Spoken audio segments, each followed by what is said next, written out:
guys, good morning mga ka-VA. It's Monday, first day of the week.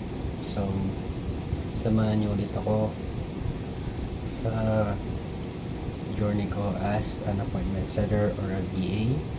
And again, hopefully makabook tayo kahit isa lang or dalawa for today. Okay, so it's 9:50 p.m. Start tayo ng 10 p.m. I'll be back.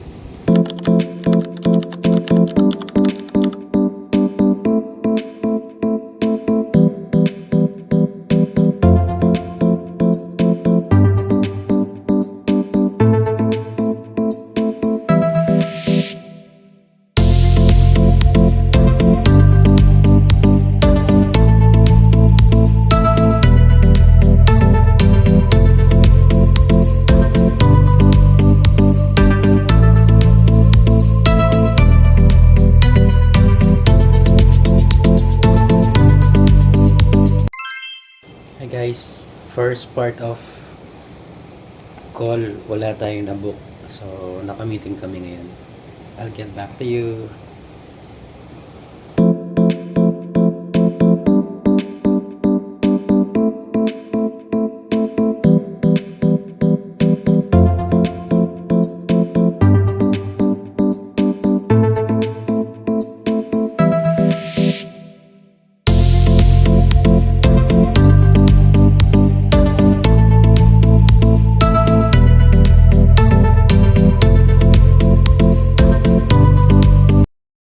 Hello guys, good morning again. Naka-lunch break lang tayo from 3 o'clock to 4 o'clock a.m. So, wala akong ginagawa. Wala tayong na-prepare na food. So, normally nag-ano lang ako, nagpa-coffee lang ako. So, yun guys, update sa mga calls natin. Wala tayong nabook unfortunately, but it's okay. Mahaba pa naman yung oras, so we have still like 4, 5, 6, 7, so we have still 3 hours para mag-dial, and hopefully makaisa lang tayo or makaisa man lang tayo.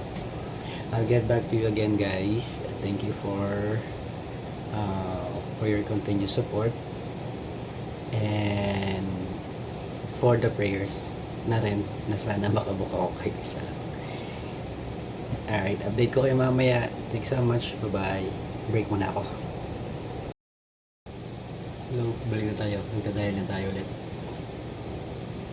I'll get back to you. Bye.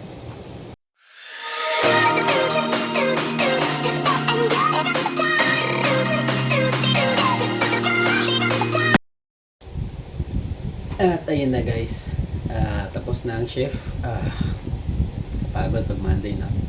Ganun talaga, first day of the week. So, unfortunately po, wala po tayo na book for today. But it's fine. Ginawa naman natin lahat ng best natin. Sabi nga na, as long as you're doing your best, wala dapat regrets, diba? So, thank you again, mga ka-VA, sa mga lahat ng mga sumusuporta sa akin, mga nakasubscribe na at sa mga magsasubscribe pa. Thank you in advance. Hanggang dito na muna ang vlog natin. And again, samahan niyo ako sa journey ko as a VA or an appointment center. Thank you. Mamaya naman ulit. Good morning.